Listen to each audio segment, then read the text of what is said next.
Rian Winarno, oknum pencatatan TNI berpangkat Sertu ini, ditangkap polisi dari Polsek Ilir Barat 2 Palembang karena melakukan penipuan dan membawa kabur 2 unit telepon genggam. Polisi menerangkan, tersangka mencari korbannya melalui situs jual beli online yang berpura-pura ingin membeli dengan bertemu langsung. Lalu tersangka dan korban bertemu di Komplek Mazidam 2 Sriwijaya. Setelah telepon genggam berada di tangan tersangka, ia pun masuk ke asrama dengan alasan mengambil uang. Namun tersangka kabur melalui jalan belakang.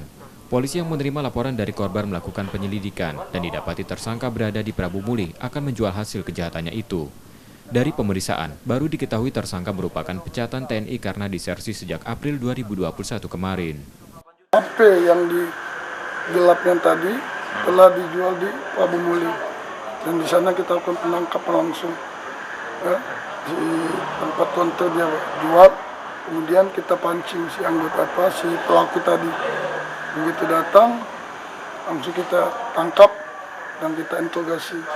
Ternyata dia bernama Rian Winarno dan memang dia ada pecatan daripada TNI di Aceh. Ya, dia disersi.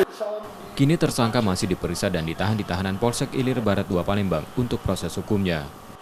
Reski Oktora, Muklas Diferensial, Kompas TV, Palembang, Sumatera Selatan.